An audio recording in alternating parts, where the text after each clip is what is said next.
नमस्कार।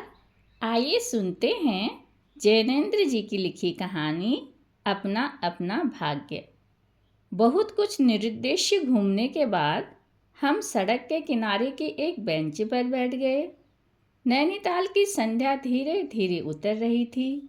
रुई के रेसे से, भाप से बादल हमारे सिरों को छू छू कर बेरोक घूम रहे थे।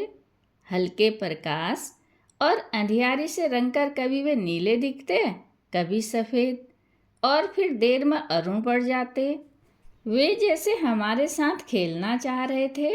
पीछे हमारे पोलो वाला मैदान फैला था। सामने अंग्रेजों का एक प्रमोद गृह था, जहाँ सुहावना रसीला बाजा बज रहा था।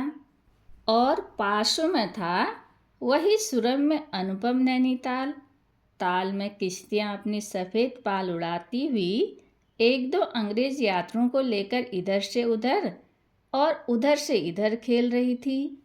और कहीं कुछ अंग्रेज एक एक देवी सामने प्रतिस्थापित कर अपनी सुई सी शक्ल की डोंगियों को मानो शर्त बांधकर सर पर दौड़ा रहे थे।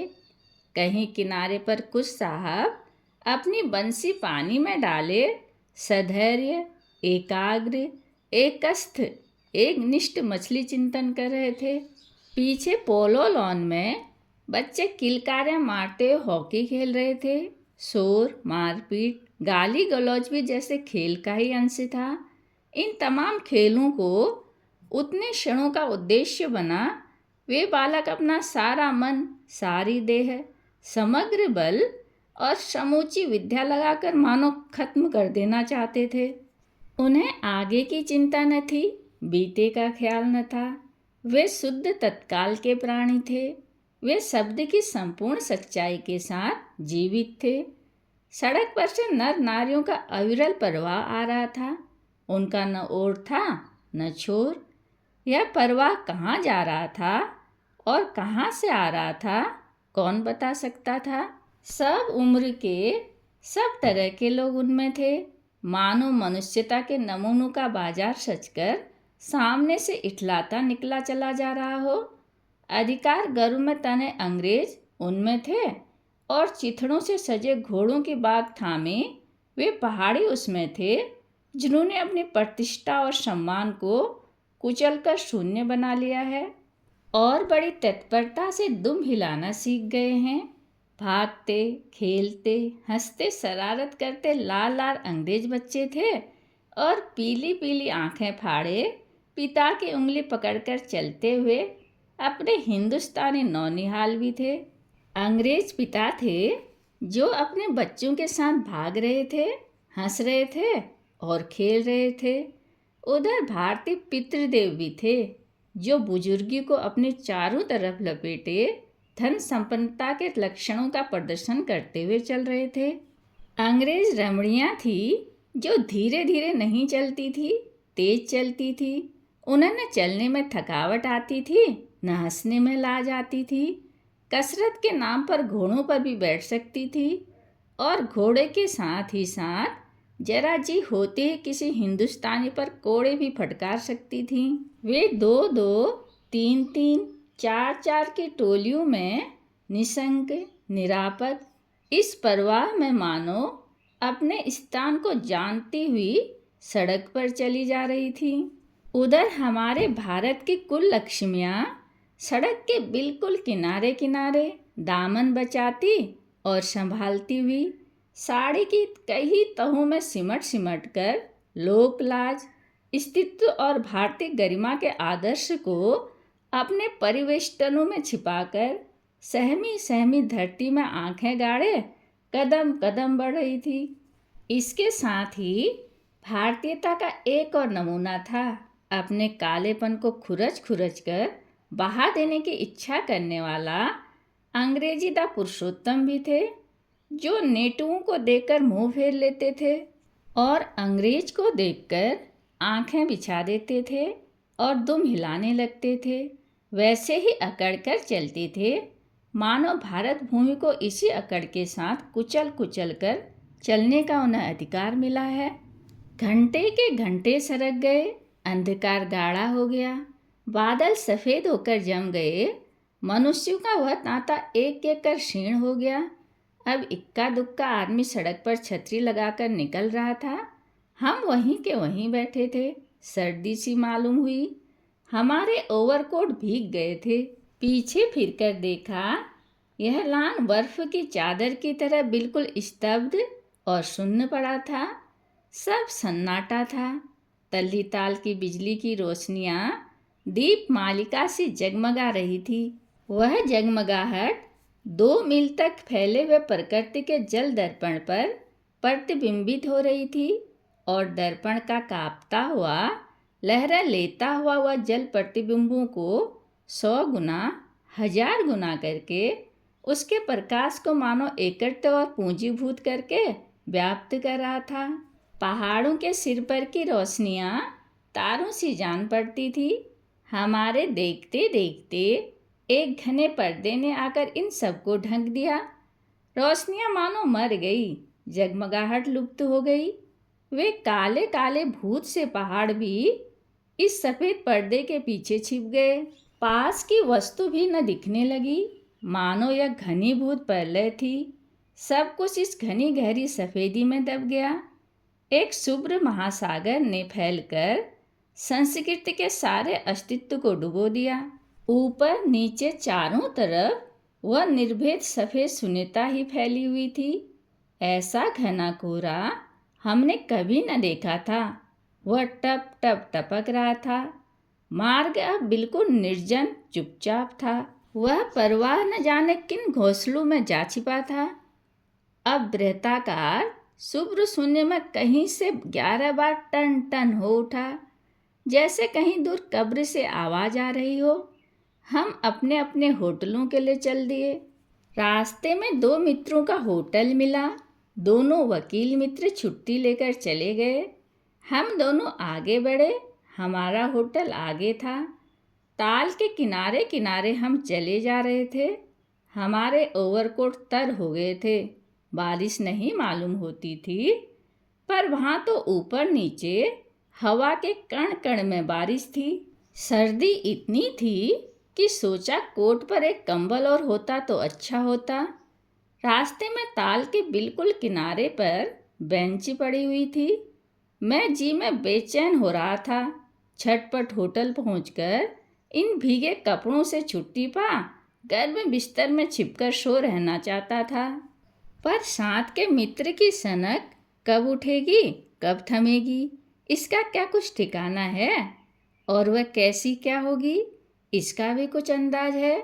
उन्होंने कहा, आओ जरा यहाँ बैठें। हम उस चूते कोहरे में रात के ठीक 1 बजे तालाब के किनारे उस भीगी बर्फीली ठंडी हो रही लोहे की बेंच पर बैठ गए। 5, 10, 15 मिनट हो गए। मित्र के उठने का इरादा न मालूम हुआ। मैंने खिजलाकर कहा, चलिए भी। अरे जरा बैठो भी। हाथ पकड़कर जरा बैठने के लिए जब उस जोर से बैठा लिया गया तो और कोई चारा न रहा। लाचार बैठे रहना पड़ा। सनक से छुटकारा आसान न था और यह जरा बैठना जरा न था। चुपचाप बैठे तंग हो रहा था, कुढ़ रहा था कि मित्र अचानक बोले, देखो वह क्या है। मैंने देखा, कोहरे की सफ़ेदी में कुछ ही हाथ दूर से एक काली सी सूरत हमारी तरफ बढ़ी आ रही थी। मैंने कहा, होगा कोई। 3 गज की दूरी से दिख पड़ा। एक लड़का सिर के बड़े बड़े बालों को खुजलाता चला आ रहा है। नंगे पैर है, नंगे सिर, एक मैली सी कमीज लटकाए है। पैर उसके न जाने कहाँ पड़ रहे थे और वह न जाने कहाँ जा रहा है, कहाँ जाना चाहता है। उसके कदमों में जैसे कोई न अगला है न पिछला है, न दायां है न बायां है। पास की चुंगी की लालटेन के छोटे से प्रकाश वृत्त में देखा, कोई 10 बरस का होगा। गोरे रंग का है, पर मैल से काला पड़ गया है।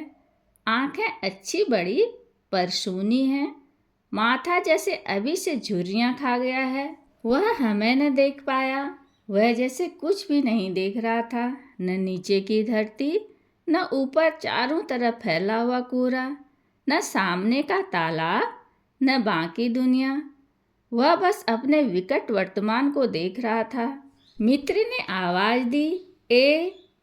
उसने जैसे जाग कर देखा और पास आ गया। तू कहाँ जा रहा है? उसने अपनी सूनी आंखें फाड़ दी। दुनिया सो गई, तू ही क्यों घूम रहा है? बालक मौन मुख, फिर भी बोलता हुआ चेहरा लेकर खड़ा रहा। कहाँ सोएगा? यहीं कहीं। कल कहाँ सोया था? दुकान पर। आज वहाँ क्यों नहीं? नौकरी से हटा दिया। क्या नौकरी थी? सब काम, 1 रुपया और जूठा खाना। फिर नौकरी करेगा? हाँ। बाहर चलेगा? हाँ। आज क्या खाना खाया? कुछ नहीं। अब खाना मिलेगा? नहीं मिलेगा। यूं ही सो जाएगा? हाँ। कहाँ? यहीं कहीं। इन्हीं कपड़ों से? बालक फिर आंखों से बोलकर मुंह खड़ा रहा। आंखें मानो बोलती थी, यह भी कैसा मूर्ख प्रश्न। माँ बाप हैं? हैं। कहाँ? 15 कोस दूर गांव में। तू भाग आया? हाँ। क्यों? मेरे कई छोटे भाई बहन हैं, सो भाग आया। वहाँ काम नहीं, रोटी नहीं। बाप भूखा रहता था और मारता था। माँ भूखी रहती थी और रोती थी, सो भाग आया। एक साथी और था, मुझसे बड़ा। दोनों साथ यहाँ आए, वह अब नहीं है। कहाँ गया? मर गया। इस जरा सी उम्र में ही इसकी मौत से पहचान हो गई। मुझे अचरज हुआ, दर्द हुआ। पूछा, मर गया? हाँ, साहब ने मारा, मर गया। अच्छा, हमारे साथ चल। वह साथ चल दिया। लौटकर हम वकील दोस्तों के होटल में पहुँचे। वकील साहब। वकील लोग होटल के ऊपर के कमरे से उतर कर आए। कश्मीरी 2 साला लपेटे थे, मोजे चढ़े पैरों में चप्पल थी। स्वर में हल्की सी झुंझलाहट थी, कुछ लापरवाही थी। ओहो, फिर आप कहिए। आपको नौकर की ज़रूरत थी ना? देखिए, यह लड़का है। कहाँ से लाए? इसे आप जानते हैं? जानता हूँ, यह बेईमान नहीं हो सकता। अजी, ये पहाड़ी बड़े शैतान होते हैं। बच्चे बच्चे में गुण छिपे रहते हैं। आप भी क्या अजीब हैं? उठा लाए कहीं से। लो जी, यह नौकर लो। मानिए तो यह लड़का अच्छा निकलेगा। आप भी जी बस खूब हैं। ऐरे गहरे को नौकर बना लिया जाए, अगले दिन वह जाने क्या क्या लेकर चंपत हो जाए। आप मानते ही नहीं, मैं क्या करूं? माने क्या खाक? आप भी जी अच्छा मजाक करते हैं। अच्छा, अब हम सोने जाते हैं। और वे 4 रुपये रोज के किराए वाले कमरे में सजी मसहरी पर सोने झटपट चले गए। वकील साहब के चले जाने पर होटल से बाहर आकर मित्र ने अपनी जेब में हाथ डालकर कुछ टटोला, पर झट कुछ निराश भाव से हाथ बाहर कर मेरी ओर देखने लगे। क्या है? मैंने पूछा। इसे खाने के लिए कुछ देना चाहता था, अंग्रेज में मित्र ने कहा, मगर 10-10 के नोट हैं। नोट ही शायद मेरे पास हैं, देखूं। सचमुच मेरी जेब में भी नोट ही थे। हम फिर अंग्रेजी में बोलने लगे। लड़के के दांत बीच बीच में कटकटा उठते थे।